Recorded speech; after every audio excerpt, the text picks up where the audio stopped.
What's going on, guys? Yes, we did it. That was a 10 out of 10 clap. For those of you who just come here for the clap, I think I did you guys right on that one. All right, so we have some stuff to talk about. We have this consignment, this massive consignment that came in that I just kept putting off. I had other stuff going on. We're going to talk about that briefly. But before we talk about that, I love, you guys, probably everybody in this hobby knows Z&G Emporium. He has a channel that I would highly recommend going to check out. He just has funny, sarcastic little tidbits that he throws in every now and again. And it's honestly super entertaining for me personally. It's always light. It's always kind of fun, but it's always got a note of seriousness in there from the investing side of Pokemon. And I kind of wanted to touch base on some things he talked about, kind of like where is the hobby going now? Are we, as he says, in an expansion phase of this hobby? Sorry, I got my tongue tied up there. I just woke up and I've decided that that's probably the best time for me to make videos because I get to spend the rest of the time with my family for the day.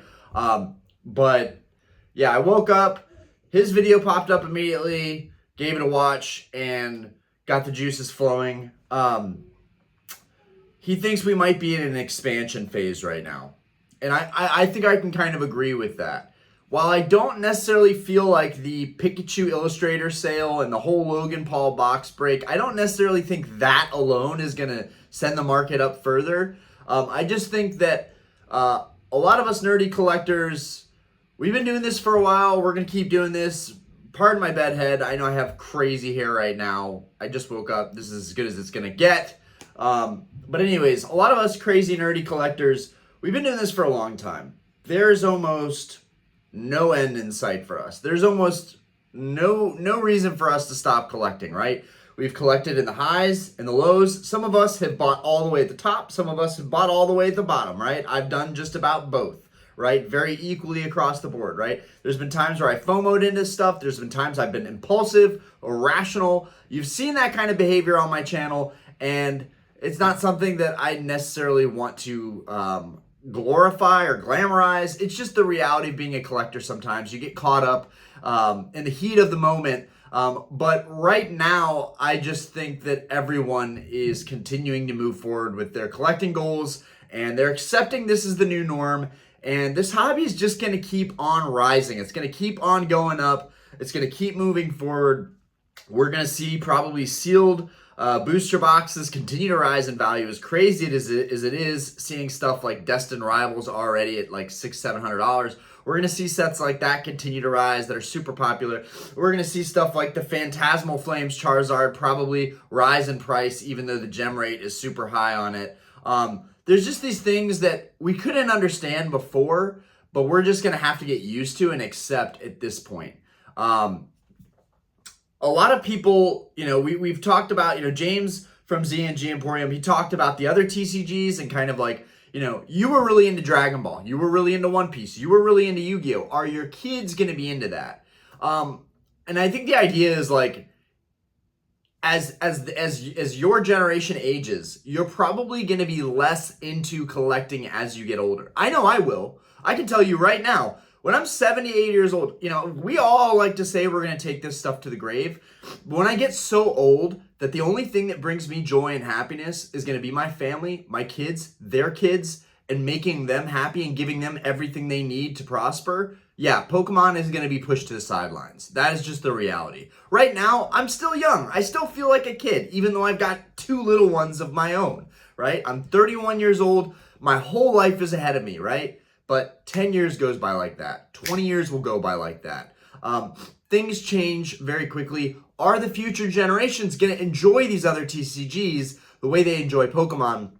Now, I am going to rebuttal James on that point. I do think these generations are going to be into Dragon Ball. I do think they're going to be into Yu-Gi-Oh! I do think they're going to be into Pokemon. I don't think it's just a nostalgic thing. I see, like, the problem with people thinking that is you must not have gone to an LGS for a while, because if you go to some of the LGSs that I go to, they're playing Dragon Ball. They're playing One Piece. They're playing Yu-Gi-Oh! Right? They're young. They're a lot younger than me, right? So that says a lot.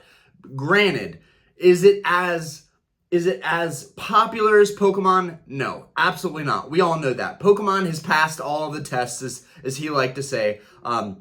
Will these other TCGs survive the tests of time? I don't know. I still want to dabble in them. I still want to be open-minded with them. But as far as like an investment and the safest place, to park your money, and he talked about day trading and the liquidity behind day trading in the stock market, and right, Pokemon doesn't quite have that.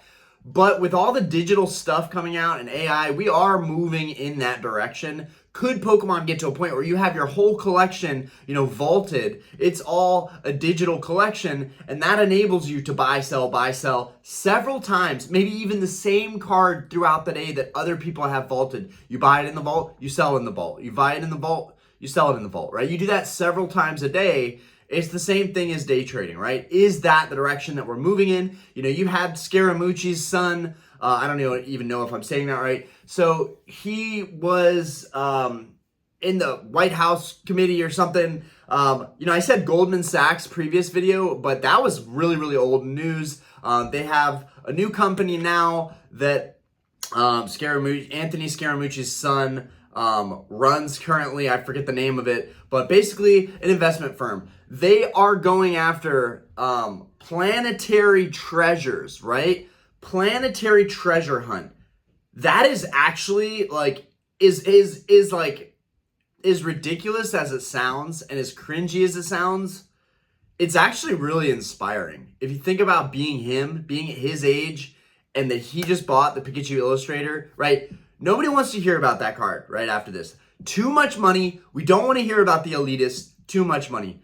But we have to talk about it, right? Because it is a turning point in the hobby.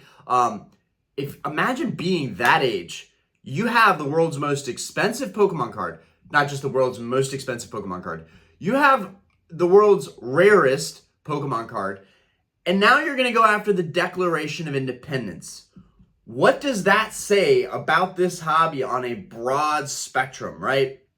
I think it says that everything is headed up. I think it says that we're going to have institutional buyers. I think it says that you're going to have groups that if someone like other than Ken Golden, right? Ken Golden, I think, is kind of the top dog as far as like the boomer generation and someone who actually sees the potential in Pokemon. That's Ken Golden. That is why I respect Ken Golden. I think it's, it's kind of funny and not being rude and whatever. I thought it was kind of funny that he has his YouTube channel, but dude, good for him. Good for him. Starting a YouTube channel, getting on that grind. I don't really know. He doesn't really need a YouTube channel. He is literally brokering multi-million-dollar deals, but he wants a YouTube channel. And it is proof right there. Ken Golden is our proof that the boomer generations, the older generations, are willing to adapt, right? And I think he knows it's like adapt or die. He knows the money is flowing into Pokemon, right? So that being said, can we convince, the older generation that this is something they want to get on board? I don't know. Like my parents, I've told them, like, I know I sound like a car salesman, but guys, this hobby is exploding. Like, if I had y'all's kind of capital, right? My parents' capital, right? Which I'm kind of glad they're not at all even remotely interested in TCGs at all or investing in it at all. They think it's all a bubble. They think it's all kind of ridiculous. Just like James at Z&G was saying in his video, they just don't take it seriously. And that's tragic because what they're investing in is not nearly as profitable and a revenue generator the way that Pokemon is. Now, what my parents did a really good job of showing me was property and real estate. They are the reason that instead of selling my old house, I'm renting it out. Because I believe that in the long term, it will pay off. In the long term, it will be a sustainable decision that I've made versus trying to constantly keep up with this market, make YouTube content, sell stuff on eBay, work my tail off at the bar, which that's another thing, guys. We have a kind of a life update here. I have hit Super Saiyan 4 as a bartender, and we're going to talk about that in a second. That's actually a really fun part of the video that I look forward to, as well as talking about this awesome consignment that is kind of like almost life-changing a little bit because it's the biggest consignment I've had yet. and kind of my strategy moving forward with it. He's really happy so far, by the way. We've already sold a couple of his higher end slabs, and I've already sent him his deposits from the payouts, and I got my 12% cut. So already that's working out beautifully, and Harold is happy with our arrangement. So I'm glad that is going smooth. Hopefully one piece, the floor doesn't drop from beneath me on one piece because I need to sell his items ASAP. And I'm hoping to get market or a little bit higher than market because that is what I promised him we were going to go for. And that's what I've delivered so far. Anyways, can we convince the older generations that this is something to go for, right? Property's been very sustainable for me, but it's really like nothing. It's peanuts compared to what you can do in Pokemon, right? If you have the right network, know the right connections, there's these guys, right? I'll just say there's these guys, right? Because I'm not going to call out names. I don't need to plug anybody in more than they're already plugged in. But there's these guys, right? They're on Instagram. They middleman high-end deals, right? These cats are making thousands of dollars per middleman trade they're making. They don't even own the cards. They're just middlemaning it. Same thing with Z&G, but with Z&G, he has a really, really small fee, which is why everybody consigns with James. And same thing with Propstein, which we won't talk about the controversy with Propstein and shill bidding his auctions and that whole deal and the whole leak. We won't get into that. We've talked about that briefly in the past. But DC Sports, right, there's these big consigners that have really small fees. But then there's these cats. They're slick, man. They're making thousands of dollars middlemaning these cards. And for them, they only want the market to keep going up. Because their fee, they're getting paid more and more and more. Every time these cards go up, it's a good thing for them. So, and honestly, there's no hate, right? There's no hate. There's just respect, right? You're doing your grind. You are middlemaning the most high-end stuff in the hobby, and you're making a killing doing it, right? Do you? I would much rather own some of the rarer cards in the hobby. That is like my goal is I will work myself to death and I will sweat. My sweat equity is crazy in these cards.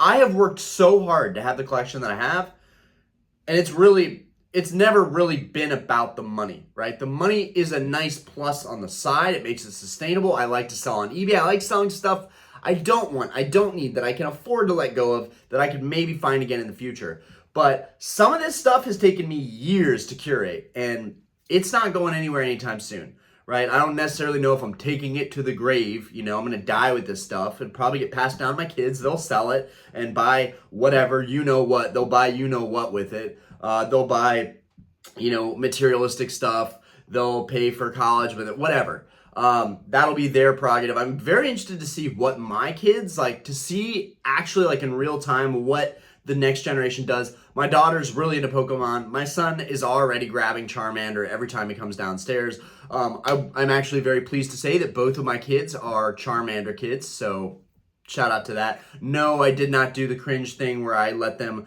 walk up and pick the Charmander, the Squirtle, and Bulbasaur. No, I'm a real one, and I know that my kids are real ones, and they like Charmander. Okay, end of story. No offense to Bulbasaur or Squirtle. It is what it is. Anyways, yeah, I've tried to get my parents, a little bit involved in this because I'm like, guys, we could be a family that does business in this space, and we could crush it together. With your guys's, with your guys's income, your net worth, right? Everything you've built up to this point, we can take that to the next level, right? Unfortunately, it sounds like a sleazy car salesman, and my parents just are not the least bit interested in getting involved with this hobby, which is a bummer, right? It's a bummer. And that leads me to my next point. It is up to us, right? We have to make that change, right? It's up to our nerdy late 20s, 30s, early 40s, late 40s generation to make it known that this is a very sustainable investment class, and this is something that you can really do for the rest of your life. And it's bulletproof for the most part. Once you know the ins and outs of this hobby, I feel like a lot of us just feel like there's just not enough money to catch up with what we want. But once you know the ins and outs of it, it's very easy to make money. The hard part is trying to make money and also collect and have a really, really nice collection, like a dream collection, and make money. And it just seems like for a lot of us collectors, you can't do both. You have to choose. Do you want the money or do you want the cards? What's more important to you, right? And a lot of people right now are liquidating. A lot of people think this is the peak. I don't believe that to be the case. I thought it was the case for the last year. I'm totally sold on the idea that Pokemon is the most bullish, successful franchise of all time. It's not going anywhere. It will be sustainable for future generations to come. There's going to be insane sets that we haven't seen that are in the future that are going to be amazing. There's going to be insane media, insane movies, insane celebrities, insane podcasts and interviews, and NBC and CNBC and CNN. There's going to be news outlets covering more Pokemon stuff in the future. This really could be the beginning.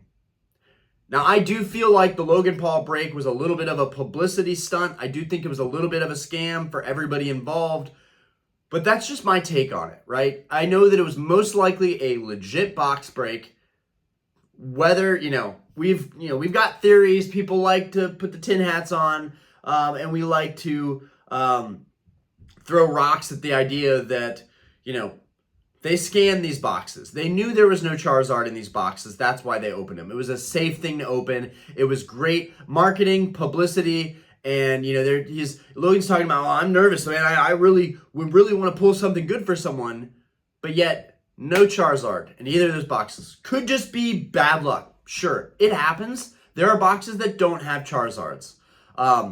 It happens. So we'll leave it at that. But it did not bode well for me personally. I did not think highly of that break, and I felt like I wasted several hours of my time watching it. And the only thing in my head is still, and I talked about this, is the image of Logan's perfect abs in my head, and it haunts me, okay? It haunts me. All right.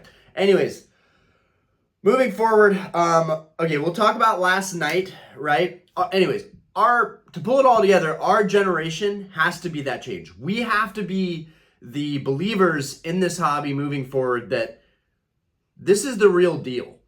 And if you sell now, right? I don't care. If everybody sells now, I don't care. I don't care. People think I care so much about my cards going down in value, I think. I really don't.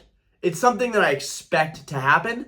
All it means is that the market then becomes more sustainable. I make money every week. I make money every day.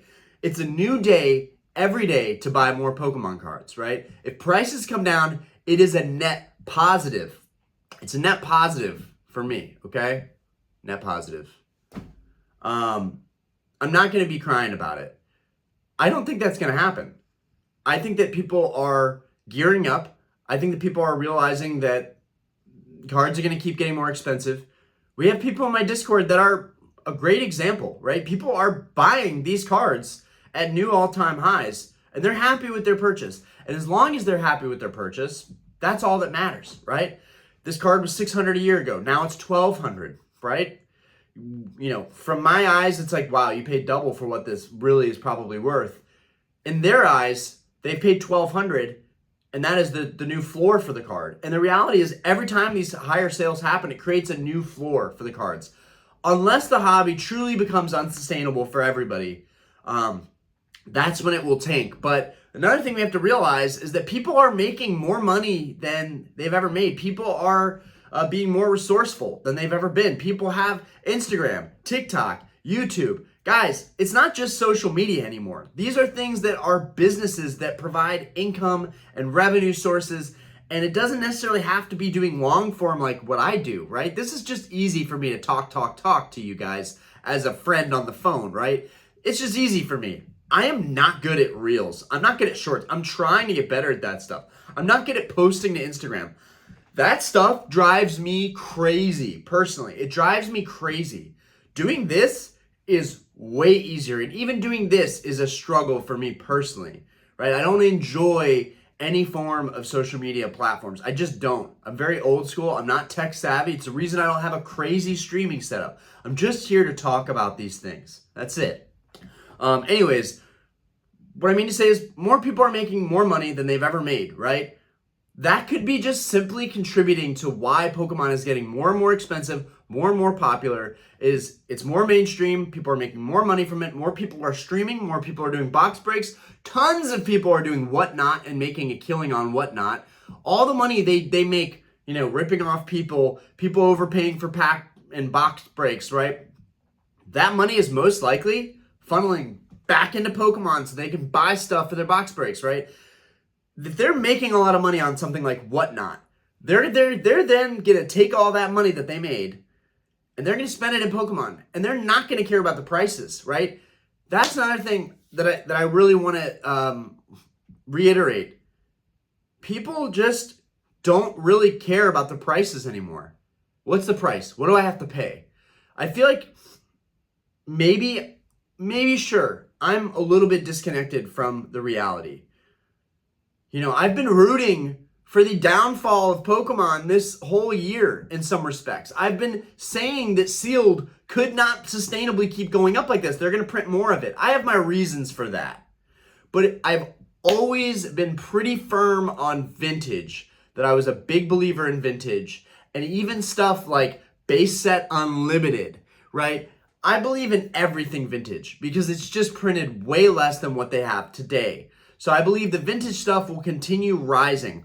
I don't have a crystal ball for modern, but at the rate we're going, I don't see that ending either. Even if they print more of it, I don't know if I see it ending. I think maybe some people will get super overextended in Pokemon, which I am right now, definitely, where I have so much money in it that it feels like I should be panic selling, right? But it's like James over at Z&G said. It's like he said, we're smart nerds. We believe in the process. We stick to the process. We follow the process. We know if we don't even sell this stuff, it's just a matter of time. It's just a matter of when it's going to sell. I'm at a point where I just list stuff on eBay. I don't care if it's priced high. I don't care if it's not going to sell for months. I know that eventually I'm going to get my return on that. That's the important thing for me. I don't know what's going to happen with the stock market. I've tried to figure it out. I've tried to day trade. I've tried just about everything, guys. And here I am, back to Pokemon, learning that this hobby has helped me create a lot of the wealth in my life and given me probably, in a big part, the quality of life I have. And I'm thankful for that, and I'm just learning to accept that this is the new norm we're in. I'm extremely bullish here. I wish I had more sealed. I wish I had more product to sell. I don't. I'm really just a collector at heart, but it's unfortunate that I have to say this, I think, to a lot of people, and myself in some respect, but everything is going to go up. I truly believe everything is going to go up. So if you like a card, just go ahead and buy the card, right? Go ahead and buy the card that you like. Do your due diligence. See what the recent market comps were, right? Don't be a total idiot, right? Don't go and buy a $20,000 card for $25,000, right? Don't do that. Do your due diligence, right? I'm not telling people, hey, go pay the list price. Get these cards today because they're gone. I never want to do that on this channel. Never. What I am saying is just collect what you love. Be mindful of the prices and the price fluctuations. Do your due diligence. Look at the recent comps. Maybe use going to shows as a chance to trade some of what you already have. And then lastly, if you feel like you can't keep up with the hobby, if you feel like it's getting too crazy, we all take breaks, right? I've taken so many breaks. Take a mental break. Just pause. Enjoy what you have. Easier said than done. I am somebody that it's really hard for me just to appreciate what I have. Call it greed, call it consumerism, call it materialism, call it whatever you want. But there's just the psychological, aspect of collecting is that you're never going to be happy. There's always going to be something else. And I think that's a big reason why James over at Z&G stopped collecting entirely. Like, no Pokemon for him. He takes that part of the equation completely out so that he can see it for what it is. Now, he will be a little biased, right? He's going to say that the market is bullish. because he's selling stuff on consignment. But whether the market goes down or up, it doesn't really matter for James, because he will still make a rate. He will still get that cut, his fee. He still gets it. So up or down, it's really, there's no reason for him to really be super biased on where the market's going to go. So I really appreciate his videos. I would highly recommend go checking out his stuff. Always makes me laugh. Yeah, a lot of bad stuff going on in the hobby. We're talking about Pokedine and the theft that went on there. So, that's also an indicator that, where the money goes, bad actors, bad behavior goes, right? And so we all got to be a little bit careful with showing and telling here on out. I know I will be. It's unfortunate. The entire time on this channel, I've been showing amazing cards that no one cared about until recently. Until recently, the hobby got insane. And now I'm at risk showing these cards, right? It's unfortunate that it has to get to that point where now I might have to move everything into a different location because it's gotten to that point. It's ridiculous. Absolutely ridiculous.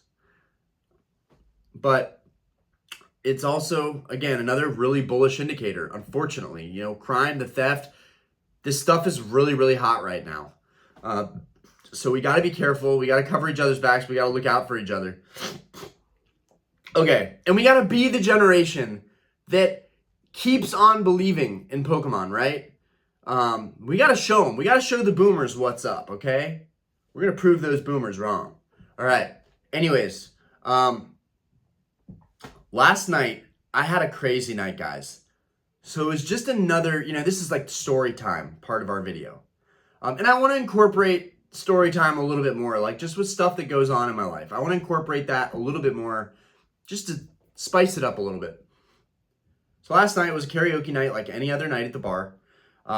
We run, any of you that don't know how I'm able to do all this, it's pretty much my income from Starlight on 22nd. Yes, I make money selling, buying, Pokemon stuff, but that's one very small aspect of my life. A lot of it is hard work, sweat equity in my business, Starlight on 22nd. It is a family business. I do not do it alone. I have a couple girls that work with me, and my mom and dad work with me, right? So we are a family establishment, right?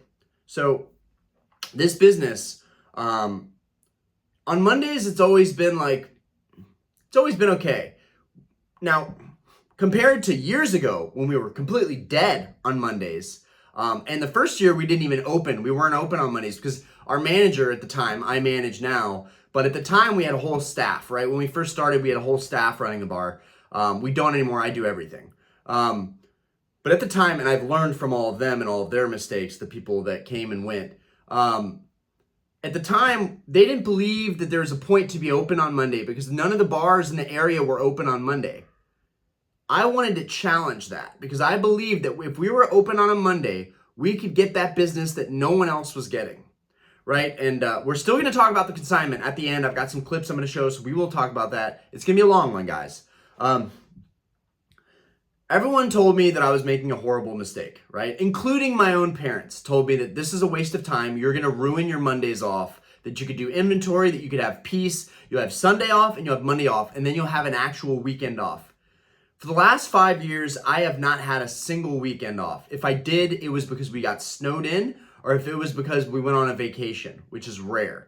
Or, there was a special occasion like Diana's brother got married. We flew out to Mexico for that. And that was a nightmare of the trip at the end. I thought my daughter almost died. That was absolutely terrifying. Those of you that are OGs here remember how traumatized I was after that trip.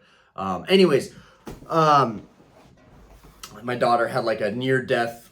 For me, it seemed like that. She had like a heat stroke type thing, febrile seizure. Anyways, we won't get into that. But yeah, I basically have no time off. Anyways, I gave up my Mondays off to make this work, right?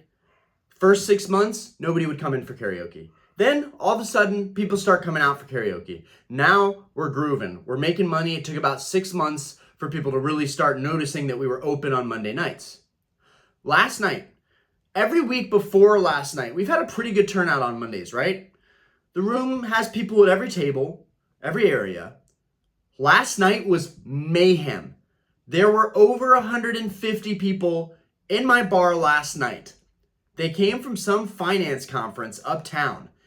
And at 8 o'clock sharp, lines moving through the door of people coming to the bar. Just me. I told a girl that is struggling to pay her rent that works with us, I was like, look, you're like a sister to me. You know, we're like best friends. Dude, if you need the money, come out on a shift I don't need you. Come out on Monday. I never need help on Monday nights, right? I'm very used to working Monday nights by myself, and I work a couple other nights by myself. But usually I have help, 1, 2 other people, a bar back, an extra bartender, especially on the weekends, right? Especially on private events or rental events that we do. We do a little bit of everything. I always have help. I didn't have any help, right? I told this girl, if you really need the money, come in on Monday. She didn't come in last night. And that's fine. Because I really need the money. I have big bills to pay, not only with my lifestyle here in this house, but also with the stuff that I've been collecting lately. You guys know I just bought that Gold Star Umbreon for 20 grand. It is fully paid off. Again, thank you, Jake, for that. And we have a complete Gold Star set as a result. Please go check out that video. If that video doesn't have any views, go check out that Gold Star video. It's awesome. We go over every single Pokemon Gold Star. And I finally got them all after 5 years. Anyways, I was okay that she didn't show up because it allowed me to make more money. Dude, I was like a ninja last night. I was like one of those Tokyo bartenders last night. It was insane. Insane. I have never had to work that. I don't think I've ever had to work that hard behind the bar because it wasn't planned. We didn't know they were coming. And suddenly, our karaoke was the most packed out karaoke that Charlotte has ever seen. We were at capacity. We had people standing outside in the front patio, on the side patio. It was craziness. And I just kept cranking out cocktails. And as much as I wanted to cheap out on them and make them less aesthetic, there was one person that was like, what I really respect about you is you had that massive volume and you still shook every single cocktail. You still put the garnishes on. You still made it look pretty. I'm very proud. I take a lot of pride in what I do, guys. It's how I can afford this stuff. I work very hard. I don't just punch in keys, all right? I shake a lot. As funny as this looks, I shake a lot. I've shaken probably tens of thousands of drinks at this point. Last night, we can probably add another couple hundred, right? But that was my night last night. I bring these moments up, and dude, I was freaking out. I was running behind the bar, just like literally like quietly screaming because I'm just like losing it. I was losing it. And then I got my composure back. I went back to the line of people. I kept serving them. I made $700 last night in tips. That's honestly not that much for all the work that I had to do for all these people. But to give you an idea of how I'm able to do all this, it's not YouTube ad revenue. I'm not making money as an influencer or as a channel, right? It's not eBay doing that. It is hard work.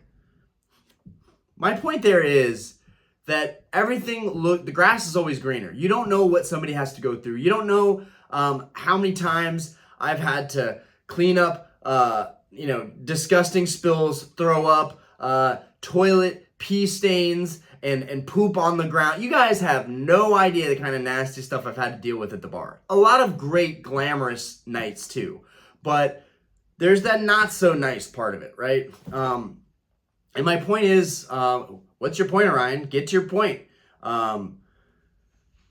You're gonna have to work hard for everything that you really desire, right? Everything that you aspire to have in life, I think, is not going to come without hard work. Don't be fooled by anybody who makes it look easy, because behind the scenes of even the people that make it look easy, they're working very, very hard. Most of the time, that's the case. I think a lot of us want to fake it till we make it. A lot of us want to have a certain, portray a certain lifestyle. And I've got some incredible cards. I've got some incredible stuff. I'm doing very well for myself at 31 years old. but it is like a perpetual hell, right? I know every day when I go into work, I might be going into war, right? That is kind of the mindset that I have. I get a little bit of anxiety every time I go into the bar, right? It's my space. It's my place. It's family run. I'm not going to lose my job, right? It's very sustainable, right? I'm very safe. But that's just one part of it. The other part of it is that I'm like terrified of all the interactions I'm going to have to go through every night. I'm really not a sociable person, right? I'm really more introverted. YouTube has helped me in a big way really step outside of myself. And that's also helped, like this has helped with the bar immensely. All this screen time has helped me be better as a bartender. It makes me understand what I look like behind the bar probably. It makes me understand how I talk, how I act, my mannerisms. Anyways, it was a crazy night last night. I cannot freaking believe it. We had a lot of crazy karaoke people, and honestly, dude, karaoke just brings out the party animals in people. It really does. Anyways, a lot of people yelled at me for making drinks, and that's one part that I hate. But then there was a lot of people also that were super appreciative at the end. They left us Google reviews. They said such nice things about me. They tipped me really, really well. And dude, that makes it all worth it, right? When you know that people appreciated your effort, that makes it all worth it. But yeah, I take all of that, what is a really good night for most people, and it just, boom, gone. That money is gone immediately. It goes straight into my Pokemon. It goes straight into my debts for Pokemon. So while I make a lot, it's always just going right back into Pokemon. And, you know, I'm pretty irresponsible when it comes to my spending habits, but at the same time, I'm not stupid. I'm a pretty calculated guy. I like to think that I know what I'm doing. And in the long run, I've been very successful. And I've never really had a full crash out. I've never went bankrupt, never lost everything that I own. I have my old house property, which is going up in value. I'm renting that out. That is my sustainable nest egg right there. If I ever really needed the money, if I was ever really concerned with debt, I would just liquidate that house. I would liquidate the house and I'd be set. I'd be good. Or I'd sell my cards. But the whole thing is trying to keep all this sustainable. Again, let's be relevant, Orion. Let's get back to the point here. Why does this matter? Because other like-minded people like myself, and there's so many of you out there, a lot of you watching this are just as like-minded. We all believe that if we keep grinding and we keep working hard and we roll that back into this hobby that we love so much, it's going to pan out. It's like inevitable. We don't worry about, losing our money on it, right? There is, to some extent, when you buy really modern cards, right? If you have a really big position on cards that just came out in a set like Ascended Heroes or Phantasmal Flames or Destined Rivals, some of those cards might be a little volatile, Mega Evolutions. And if you bought tons of them, yes, there's going to be reprints.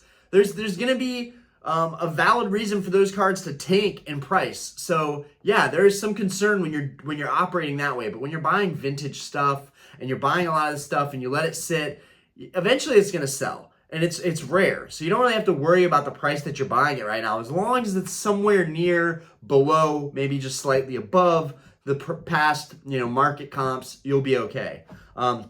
But yeah, there's a lot of people that are like-minded, that are really hard workers, that continue to pour everything into Pokemon. And I think that mentality is going to continue, right? And there's a lot of people that are realizing that they have important things to say about this hobby and that they have concerns to voice that no one else is voicing. And so you see a lot of these smaller, newer YouTube Pokemon channels starting to pop up out of the woodwork. And it's pretty amazing. Like, this space has gotten way more congested than it used to be. It used to be like you could count on your hand how many like big Pokemon YouTubers there were. Now there's like so many people that are massive that I've never even heard of, but they have like millions of subscribers, right? Or hundreds of thousands, whatever. Anyways, it's an amazing hobby. I think it will continue to chug forward. Now let's go ahead and let's talk about this clip real quick. I had a friend drive up from Charleston that dropped off like a $25,000 consignment package, right? Mainly, so half of it is high-end One Piece. It's why I have this One Piece box. That is not my box. That is Harold's box. We were trying to sell that for Harold at top dollar. And then half of it is slabs.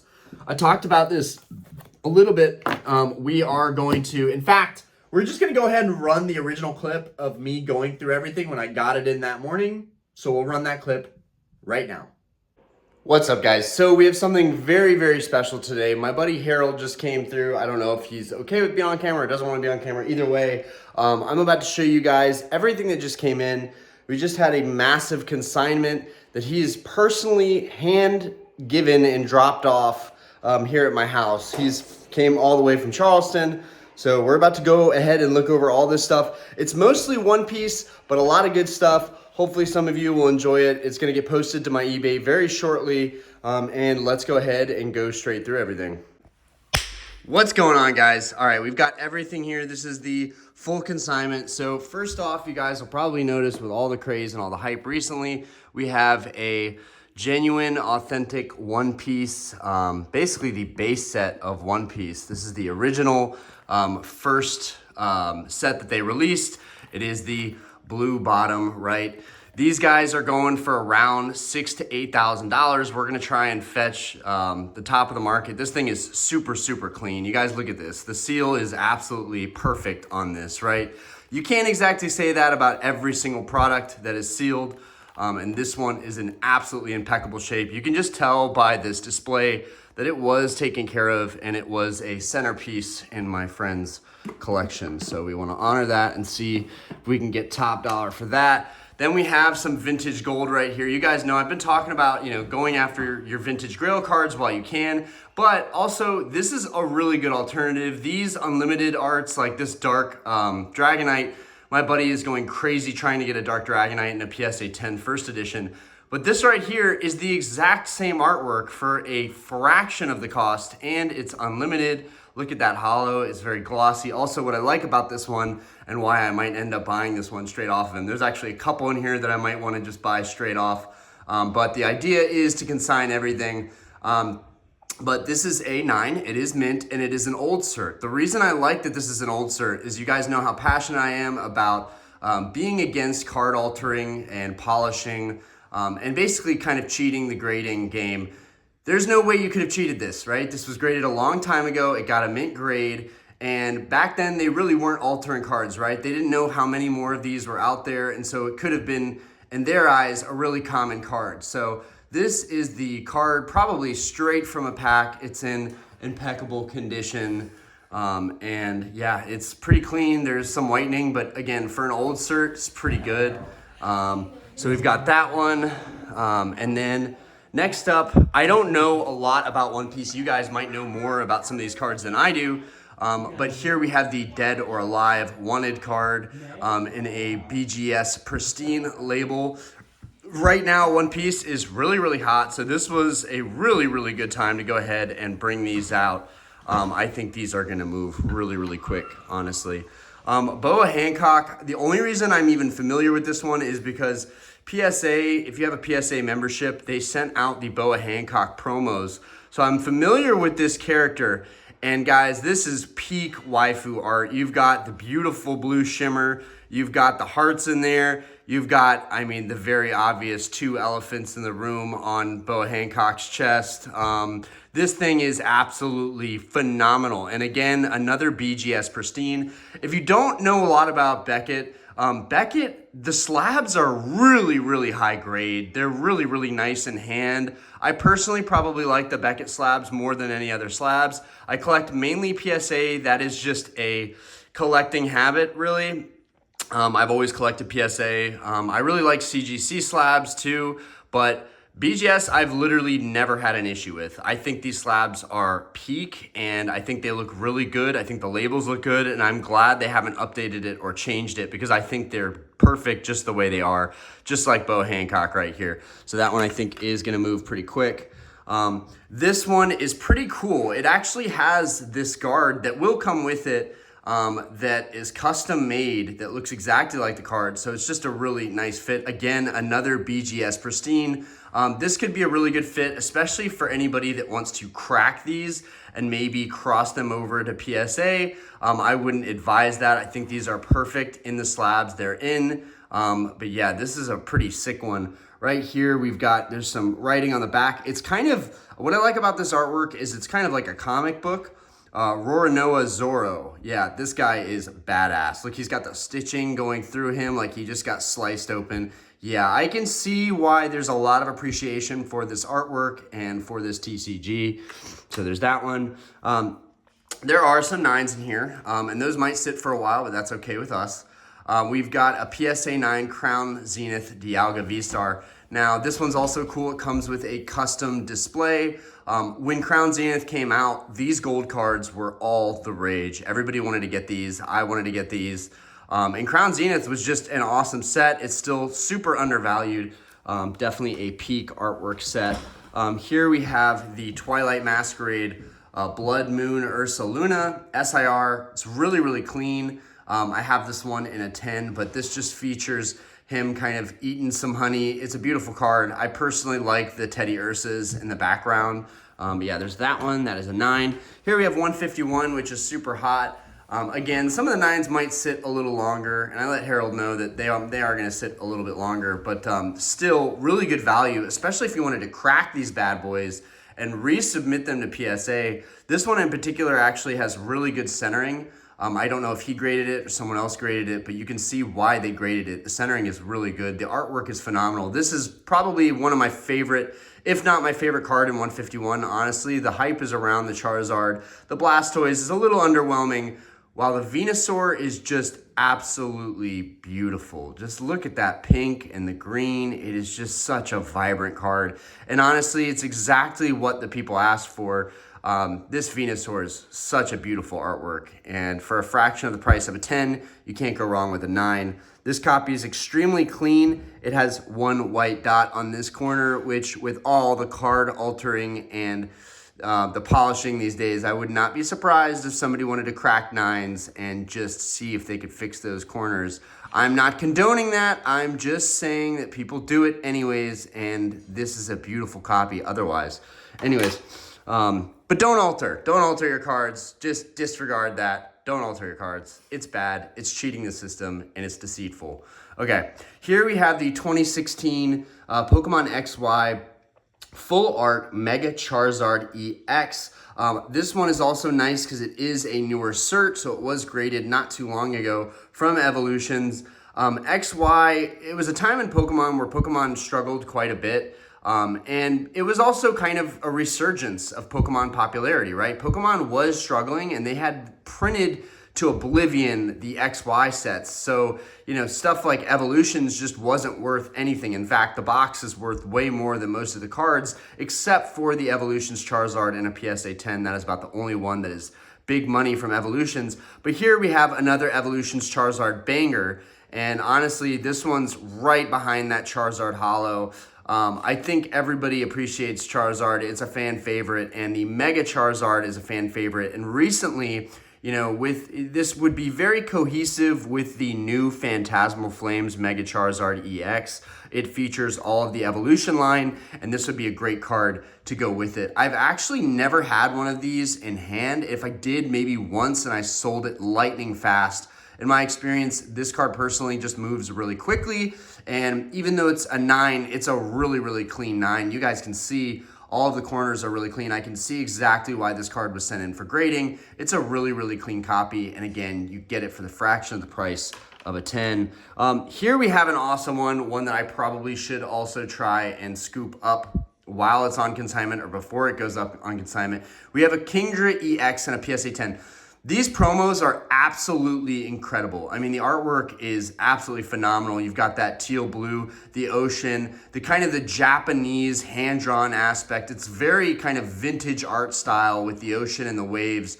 And I think everybody agrees that this Kingdra is just absolutely phenomenal. I would love to get this card in my collection in my Scarlet Violet briefcase. This is such a nice card. And a true 10, well centered. The back is really clean. That can be sometimes difficult with promos, but this one is a true 10. So, all right, RCS V-Star, we have another Crown Zenith card. It also has this really nice kind of this display that is also going around the slab. I don't have any of these, but I'm not against them. It really ties the card together nicely. And for a second, you don't even look at the grade of the card. You're just appreciating it in this nice display. Love this card. Mine did grade a 10, so I was lucky enough to already have this one. But again, fraction of the cost, you can get a PSA 9, and it's very, very clean. Here we have a PSA 10 from Crown Zenith. New cert also has this nice display around it. We have the Palkia. That looks really, really nice. And guys, I just feel super humbled and honored to be able to bring these cards to the market because although it's nothing insane, I haven't been doing this for a long time doing private deals. I have several jobs that a business, my eBay, YouTube, kind of my jobs. I have several things I'm doing on the side, and doing consignments just never really was a thing that I was too interested in. But it's something that I am getting into. We've only done a couple so far, but that's not going to discourage me one bit. I think that a lot of these One Piece cards are coming in at a perfect time. Anyways, this Trafalgar Law, okay, I probably butchered that, and just bear with me, guys. Again, this art style with the comic art style in the background is very much reminiscent of the actual manga, which, again, I don't know much about One Piece, but I imagine people really love this art style, and it's one of the reasons that One Piece has become so prolific in the TCG space and kind of blown up recently. So this we have in a Gem Mint 9.5. Probably was very, very close to getting that pristine label. As you guys can see, this looks like a really clean copy. I can see why everyone is sending these over to Beckett to try to get those black labels. I think a lot of those cards are definitely PSA 10 crossovers, those 9.5s. This one is really sick. Eustace Captain Kidd, or Eustace Kidd, and he goes by Captain. This one is absolutely insane. This is the SR manga art.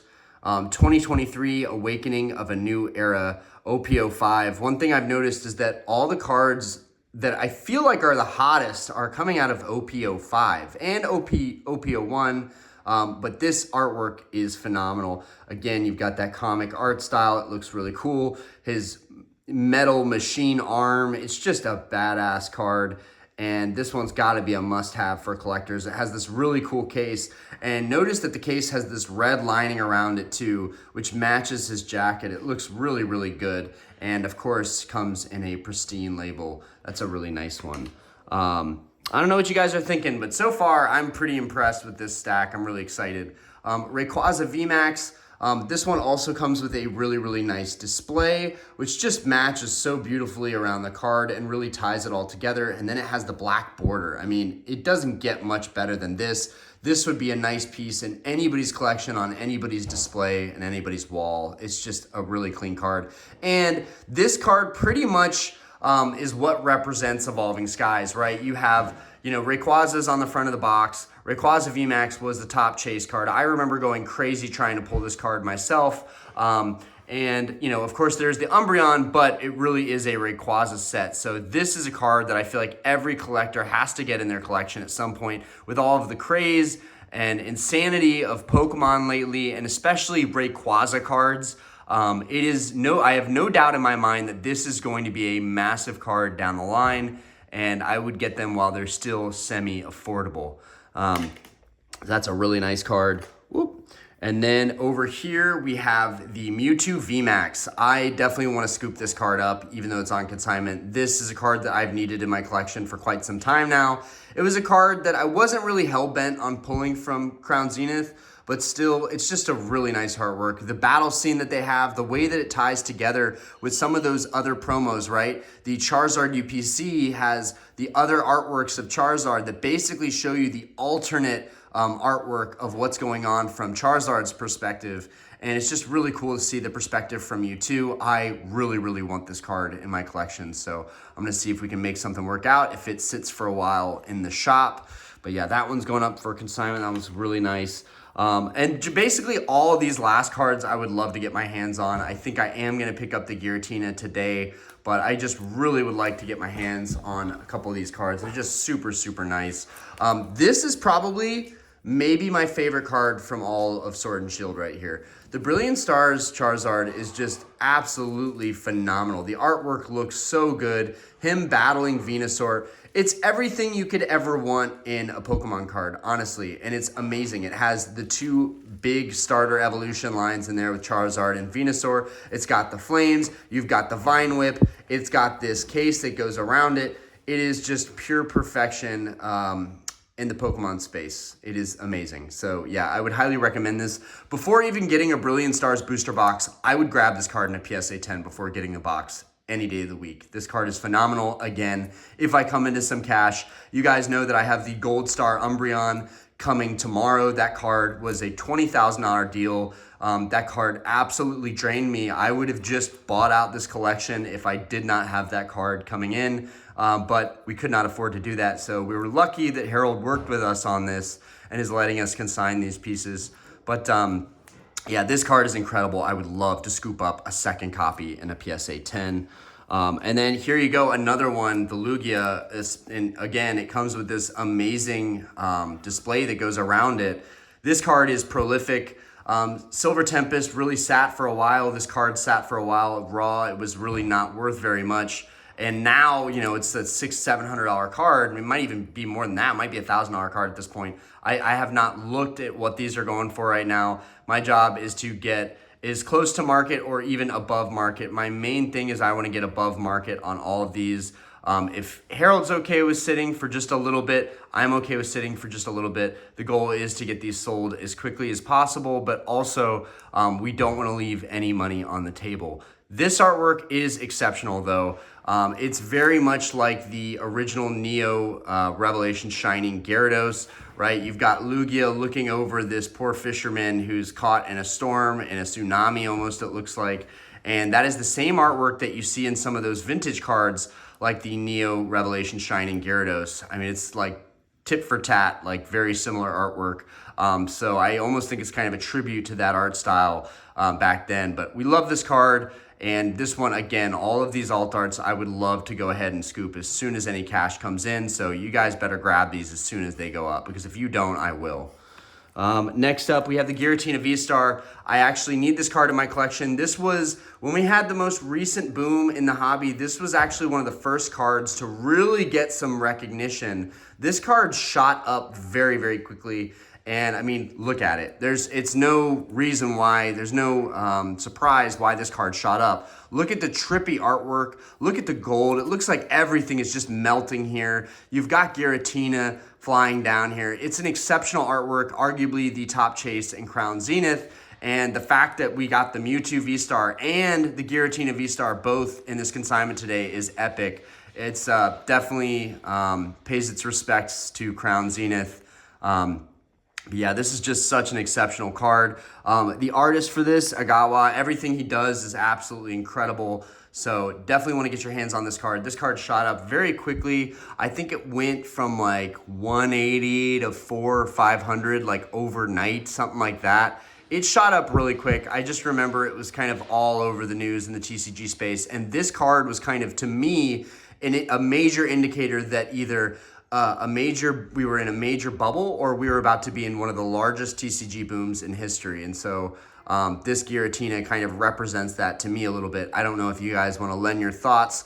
Let me know what you think about all these cards. They're all amazing. And then of course, behind this Giratina, you know, is the other Giratina, also done by the one and only Shinji Kanda. It's absolutely incredible. This is the top one that I was like, if I can buy any of these and cash you out immediately, it's going to be this one. This card is amazing, and the fact that it comes with this awesome display makes it that much better. And with the black, dude, this thing, I would say with the display, this is the best looking card here, in my opinion. It goes so well with the display and all that crazy artwork that's on the edges.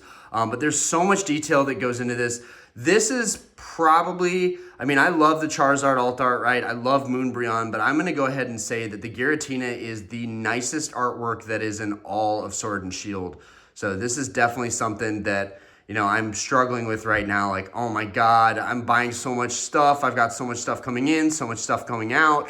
Do I need a second Giratina? I have mine that I bought for $300. Or no, it was 190, I think. I bought mine for 190. It got a PSA 10. A year or two later, I graded everything from my binders and I tore my binders apart. I also would not recommend doing master sets. I would just go after the chase cards. Like, this is essentially like collecting at its finest. Just go after your favorite chase cards, what you like most. But yeah, I am so confident in this card that I'm willing to buy it at nearly 10x of what I originally paid for my copy. I'm ready to buy another one just because I like this card that much. Anyways, that's about it, guys. You can see the back of this, very, very clean. Definitely a true 10. You guys know I am a stickler for these grades. I always want to check the card beyond just looking at the grade, but a lot of cool stuff in here. I love that we got to see this. Now, there were two other things in here that I did mention. We did not get them in, but I wanted to mention there was an Evolving Skies box and there was a Blastoise CD promo. And I'm just going to talk about those briefly, regardless they weren't here. Evolving Skies, guys, if you see that box anywhere and it is a decent price and you can get a decent deal on it, go ahead and buy that box. That is the number one modern box. I was going to try and work some deal out and buy that box. I'm really glad that it ended up selling before Harold got paid, but that box is incredible. If you can get your hands on that box and you can get a deal on one, grab them, because that is the grail of modern booster boxes, in my opinion. And then the CD promos, if you don't know a lot about Japanese, some of the best cards in Japanese, like some of the ones that I feel like everybody should have, are the CD promos, right? The Charizard CD promo, the Venusaur CD promo, and the Blastoise CD promo. Why are the CD promos so important? The CD promos are so important because they are a nostalgic tribute to the Game Boy games, the original booster box artwork. The booster box artwork that you see on base set is not cards that we have in the English base set. They're actually not part of the English TCG. You can only get them in Japanese, and that is the artwork that we have on the English base set booster box. You have the CD promo Venusaur art on there, the Blastoise art, and the Charizard art. Now, one of our subscribers and a fan did send me that Charizard CD promo way back in the day for free, and we graded it and it got a PSA 8, and we're very happy with that one. But again, if you see CD promos in a PSA 9, PSA 10, I would scoop them up. They're really cool, historic cards that I think have a lot of value because they are the original art that's on the box. Anyways, peace out, guys. Hopefully we can get this consignment up today. Stay tuned. I appreciate everybody. Peace. If you have a consignment, if you have cards, even if I can't afford it, please send me your stuff. Let me know what you're thinking. Let's try and work something out. Anyways, peace, everybody. Have a great day. All right, now we're back. All I wanted to do was say that I am extremely grateful that I was able to get that consignment in. I'm extremely grateful that he trusted me with that. I've started sending him some large payments, and we are getting that ball rolling. So from here, I need to decide, do I think that One Piece is going to dip? I have to use my best judgment here to get the max value for Harold. I need to decide, do I think One Piece is going to dip? And I'm having to convince him right now that I don't think we should drop our price at all. I think we should hold our price or raise our price back up. He's asked me to lower it down, and I think we should raise it back up, and we should wait a little bit longer. I believe in One Piece. I think it's a very explosive TCG, and I think we haven't seen anything yet in the space. I think I don't know anything about Dragon Ball, but with what's going on in Pokemon, I have no doubts that Dragon Ball and One Piece, with the anime and how relevant it's about, like Dragon Ball anime is going to come back, that's going to be extremely relevant once again. It will impact the generations that we have today. My one fear with those other TCGs is, like, are we going to have enough nerds in this generation, right, to raise the next generation that will appreciate that stuff, right? Or are they going to care more about, social media, the newest iPad, the newest iPhone, the video games? Are they going to be so sucked into everything else that TCGs just aren't going to be relevant in the future? That's like a weird theory that I have, that it's just all going to fizzle out because these next generations just aren't going to care the way we think they're going to care about Evolving Skies and One Piece and, modern Scarlet and Violet stuff. And, the kids of the future generations are going to want that stuff. Maybe they won't want it at all. Maybe they won't understand it at all. We just don't know. But I'm a big believer in One Piece and Dragon Ball for the time being, because I do think the animes continuing to run will keep them relevant. Yu-Gi-Oh! I think is more of a nostalgic factor, and more of like the OG collectors are buying up all the Yu-Gi-Oh! Stuff. There are a lot of young people that are playing modern Yu-Gi-Oh! But I just feel like as far as the stuff I like the vintage Grail stuff, I wonder if that stuff will age well, because Yu-Gi-Oh! Will just keep on making reprint sets. So Yu-Gi-Oh! May always stay relevant. As much as people think Yu-Gi-Oh! Will fizzle out, I think the people that don't believe in Yu-Gi-Oh!, Dragon Ball, and One Piece don't realize that there is a major collector base behind those. Yes, there's a lot of people going for the money, but there's a collector base that is steadily and surely growing for both of those, right? Pokemon is king. Pokemon never let up on the gas. Pokemon has been consistent with their toys, with their media, with their sets, everything, special releases. Pokemon has been doing the most, and that is why they're getting the most traction. But we don't know what these other TCGs have in store in the future, and they've all been proving themselves as of late. James over at Z&G calls it a little pump. I call it just the natural order of Pokemon, the king of TCGs, going up. The other TCGs will follow soon. I think if you feel burnt out in Pokemon, it's not a bad idea to maybe look at some art in One Piece. Maybe watch the anime. Maybe dive into it. Dragon Ball is amazing. You will not be disappointed with Dragon Ball Z. You won't be disappointed with the anime. You won't be disappointed with the cards and the artwork. I really want to get into Dragon Ball Z, but there's only so much money, guys. And the Pokemon goals are endless. And so I'm hoping at the next show that I go to, because it'll just be easier to make those decisions there, I'm hoping at the next show I go to, I'll see some really cool Dragon Ball Z cards, some really amazing alt arts, maybe some amazing One Piece cards, and I can kind of reassess. Maybe the market will cool down on some of those other TCGs. But anyways, Harold's collection was half One Piece and half Pokemon alt arts. Now, of course, the 9s I'm not interested in, but the 10s I'm very interested in. We already bought the Giratina that is above me. I cashed him out for the Giratina, and he is being very gracious and letting me take my time listing these. I did show these in the past video, but we're going to show them again. We have this really awesome, this will be a placeholder for me, Old Cert PSA 9 Dark Dragonite from Team Rocket. It's just a clean copy, and I can get this for cheap and buy it from him at 80%, which is higher than what he will get consigning it with me. So he's in agreement that 80% is fine for any of these, and I am perfectly happy to pay that. This Kingdra promo, we want to grab that one too. We want to grab, and this is just for anybody that missed last video. I just want to go over these one more time.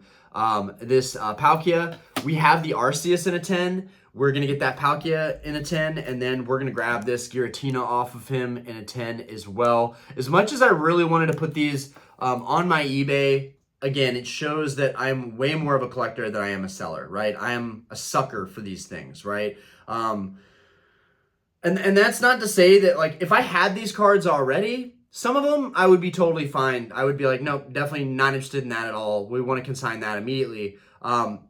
Giratina holds a special place in my heart. Some of these alt arts hold a really special place in my heart. So some of them I just don't have. The Dark Dragonite, the Kingdra, the Palkia, the Giratina V-Star from Crown Zenith, I don't have those. So they're not in my collection at all. This will be a chance to finally add those to the collection.